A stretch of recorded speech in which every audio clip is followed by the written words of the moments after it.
Welcome to the Motormouth YouTube channel. I'm Zach. I'm Andrea. And we do full-length car reviews each and every week. Watch every one of them. Yeah. And if you do, you'll notice halfway through we stop for a segment called Questions, Coffee, and Cars. We've spun it off for at 1:18. How do you get a question in? Follow along on Instagram at Motormouth_Andrea. Every Sunday morning I put a post out on Instagram asking for questions. It's only up for a short time. Once we gather our questions, the post is deleted and we start the show. Time now for Questions, Coffee, and Cars. Your questions from Instagram. Watch your videos religiously. Love them. And that you focus on Canada. Oh, well, thank you. Oh, yeah. Looking at a new SUV, what is your top pick between the Telluride, Atlas Cross Sport, Grand Cherokee, and Passport?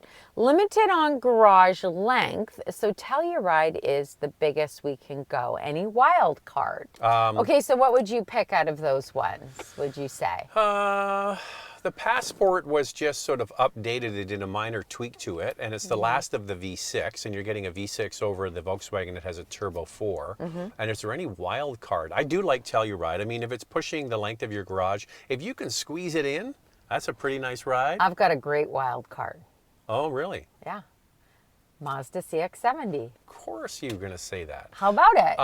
It's big. The only thing we have a problem with, and you have to try it yourself, transmission can be a little bit laggy. So, but that's also an inline six. And on the higher trims, the interior is quite beautiful. Yeah, I'm a still wait and see on that one because of the transmission.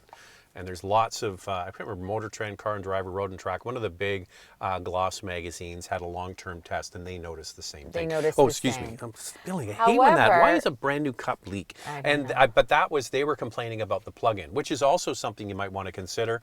Out of those ones, I'm going last generation Honda with the V6, 10-speed automatic. That's the one I'm choosing. I'm going to go, I mean, we know that Volkswagen reliability isn't always that great, but I'm enjoying our GTI so much, and the tech and the infotainment system and that wireless Apple CarPlay and Android Auto is You complain standard. about the haptics and all that? I don't like the haptic, but the infotainment system in the GTI is pretty very quick. And also, it always knows me. Wireless Apple CarPlay and Android Auto, it pairs me right away when I get in the car, even though we're sharing. Whereas some other vehicles that also offer wireless Apple CarPlay and Android Auto, it doesn't connect seamlessly like that. So I don't know, I like the Cross Sport. I think it looks cool. It's substantial looking, bold. Yeah.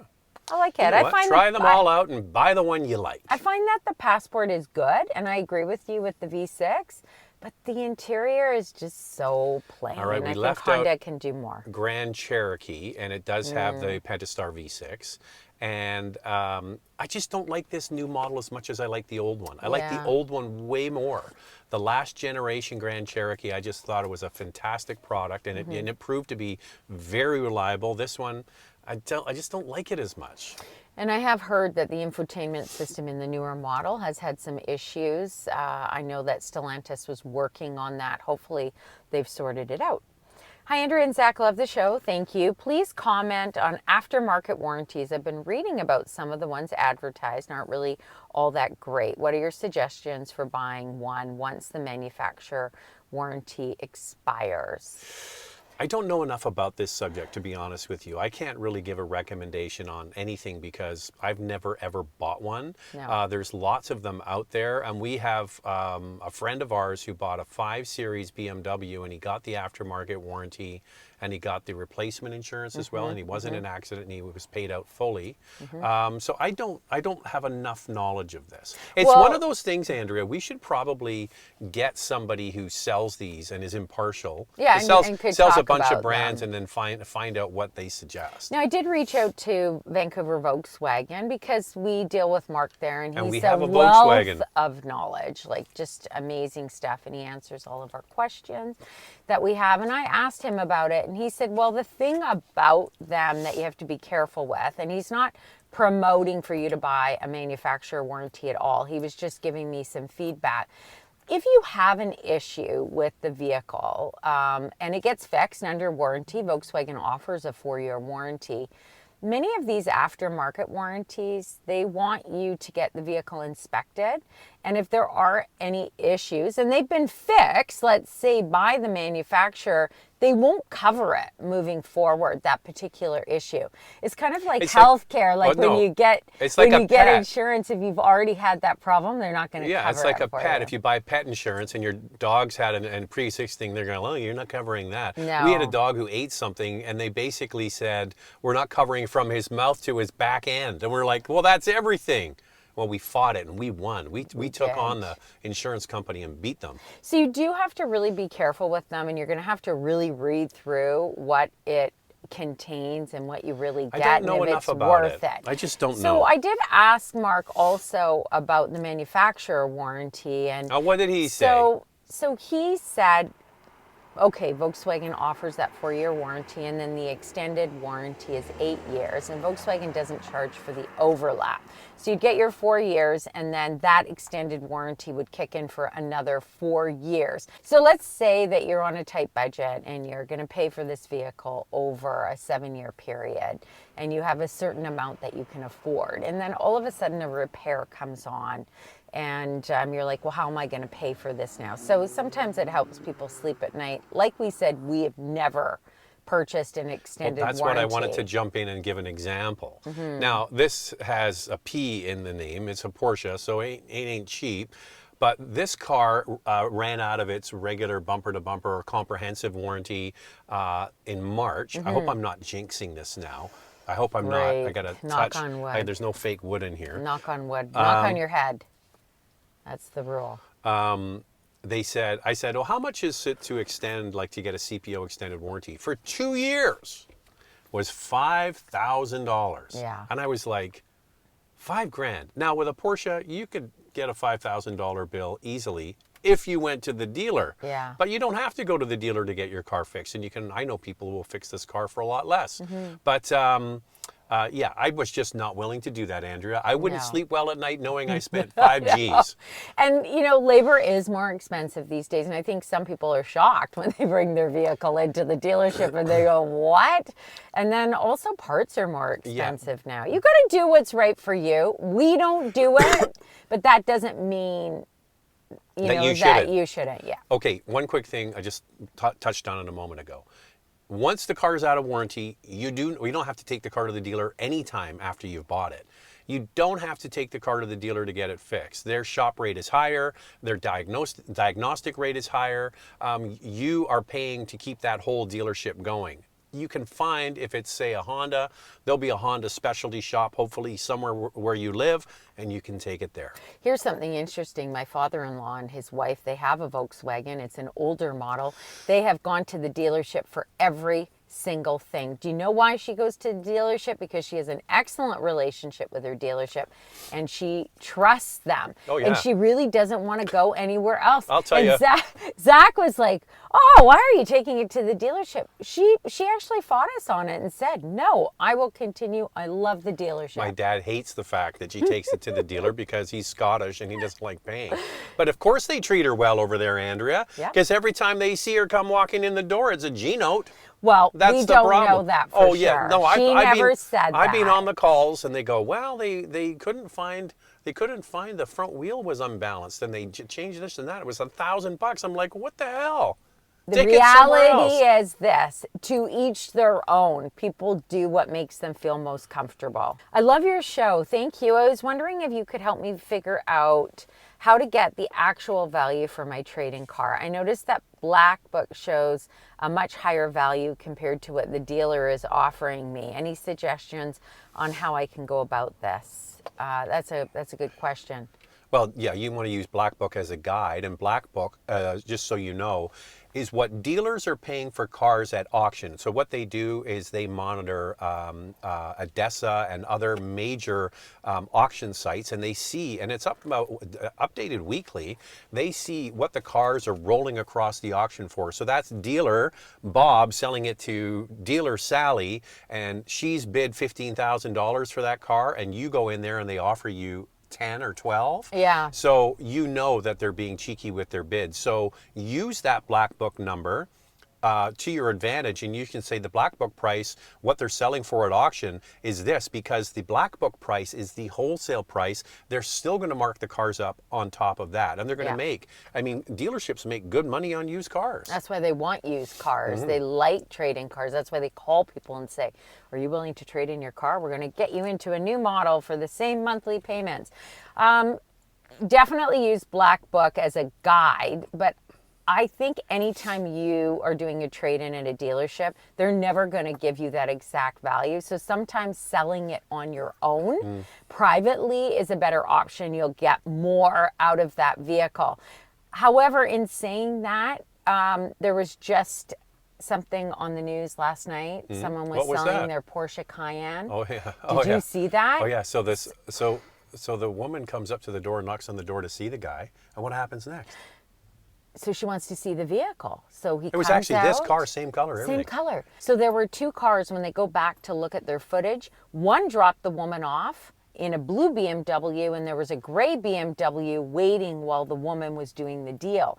So he came out, and she convinced him that she needed to sit in the driver's seat and asked him to pop open the hood of the vehicle. And so he did that. He got out of the car, and then while she was sitting in the car, he tried the doors, which were locked, and he went around to the back of the vehicle, and she backed up at full speed, hit him.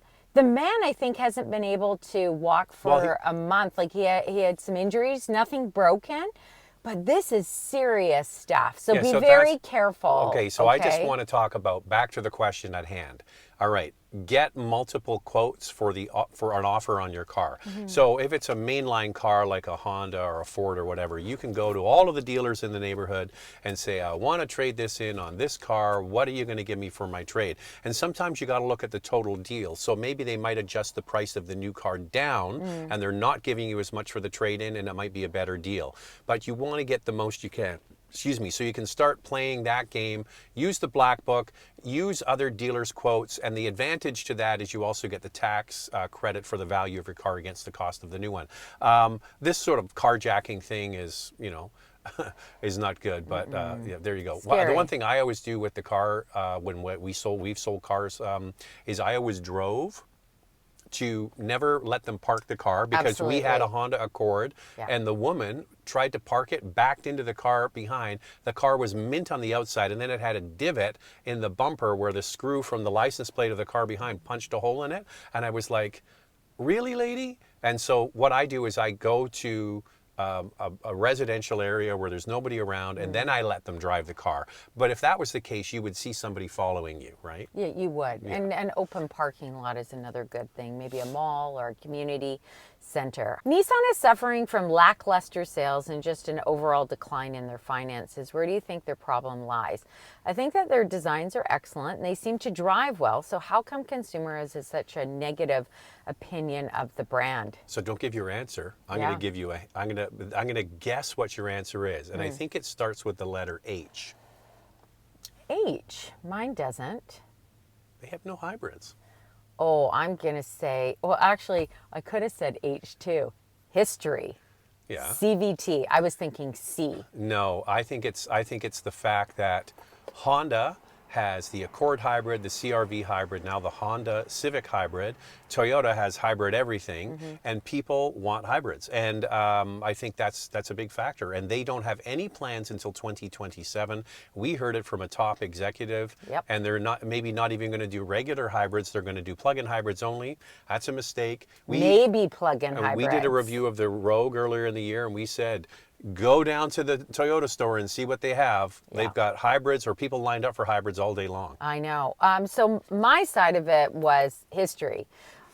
People worry about dependability. And although in the 2024 quality study that J.D. Power just put out, Nissan came in 6th spot, which is very good. Now, I know some of you are saying, oh, well, it's just such a small snapshot of the time frame, but it's something. When you look at their dependability study from J.D. Power, Nissan's in 15th spot, which is below average, unfortunately, and Consumer Reports has Nissan in 17th spot. Once again, a shame. And do you know with Consumer Reports what their most reliable Nissan is? Most reliable Nissan is probably Murano. Aria. Oh, the electric. Yeah. Followed by the Kicks. At least Well, the least reliable according to Consumer Reports, the Frontier. Oh, the pickup. That's interesting. I was going to say Murano because it's the oldest, and they maybe had figured that stuff out. But yeah, I can totally see with Aria, there's less stuff to go wrong. And the reports from Aria, customer satisfaction and quality scores, it scores well above most electric vehicles. I think that they have some new designs that I think are quite good. I think the Sentra looks good. I think the Rogue looks good. Kicks. The new Kicks looks fantastic. I really do think that I'm going to stand behind mine. I think it's hybrids. That's fair, yeah. I think that's a problem as well. Because people are Hybrids thinking, are an issue. I want to buy a new car. I want to Yeah. get the most efficient vehicle I can. Who offers maybe a hybrid? And then you start looking and they don't have anything. So I No. think that's where people will just go to the other brands. Especially if you want to keep the vehicle long term, you want to get a hybrid. Some people do keep them longer than usual. They don't all lease vehicles. But you know who's bucking that trend and is selling incredibly well, and they only have an electric vehicle, is Volkswagen. Their sales have skyrocketed in the last couple of years, mostly on the backs of their latest SUVs, and they're all gas models. So I guess it can be done. More so in Canada, that increase, but it's also up in the U.S. So they have some impressive numbers at Volkswagen. I love your channel. Thank you. It has been very useful for navigating through all the options out there in the automotive world. I'm in the market for an SUV and was looking at a Toyota RAV4 Limited and the Lexus NX. Is the difference in price worth it for the luxury, in your opinion? Well, there's no luxury in the RAV4. It's utility. I mean, it's an SUV. The utility part they've got nailed, but it's utility. It's not luxury. No. I don't even find the NX that luxurious. It's nicer, but it's not It luxurious. is more refined. I mean, it does have a Lexus feel to it. It's more refined. It's smoother. But you're going to get more with the RAV4 Limited model, and that Limited model has the larger 10.5-inch touchscreen. But I would actually wait for the redesign of the RAV4 before I would even compare the two. As it stands right now, I think that the NX, if you want a little bit more luxury and refinement, I would go NX. Just put your name on a waiting list for the Toyota Crown Signia. Now that is nicer than the NX. Yeah. It's nicer than the RAV4. It's a classic crossover in that it doesn't sit up higher like an SUV. Yeah. But go and look at that. You might have never even heard of a Crown Signia. It's just coming to dealers now, arriving as we speak. Yeah. Hard to get. But if you're in the NX snack bracket price category, you can afford the Signia. Oh man, the Signia is terrific. We're, one more to oh, go. no, Just one quick one. running long, I know, one Andrea. quick one. First one to comment, he says on Instagram, LOL. Oh, Great he got going, the first guys. one in? Why do we have different, much better models in international market waiting for the Ford Evos? That's a beauty. Just different markets, different vehicles. We see that with Volkswagen. Volkswagen is offering hybrids and plug-in hybrids in the global market, let's say, but in North America, nothing. I'll give you the North American market, Canada, the United States, and at the bottom there is Mexico. Mexico, their taste, because it's funny, we're just talking about Volkswagen. The new president of Volkswagen Canada is formerly from the Mexican market, a senior executive down there. And I was asking him, what is the best-selling car? And he said it's a Nissan Versa. And he said the best-selling vehicles in Mexico are subcompact cars. Well, if you just go north of the border to the United States and then north again to Canada, there are no subcompact cars left. Yeah. There's the Mitsubishi Mirage is still being sold, and I think maybe RVR. yeah. Well, I guess that's still a little But still, bit that bigger. whole category has been wiped out. So it's all that's in the North American continent, and that's how different it can be market to market. And we spoke to Stephen Beatty about that, about the small car. Why can't there be that option? A lot of it has to do with fuel economy and emissions. Regulations. When you add all that together and the price climbs, then why wouldn't you just go up to the next category? I mean, and get something bigger. It just makes more sense. And that's it for us. If you want to get a question in, follow along on Instagram at motormouth_Andrea. Every Sunday morning, I put a post out on Instagram asking for questions. Once we gather them, the post is deleted and we start the show. Talk to you then.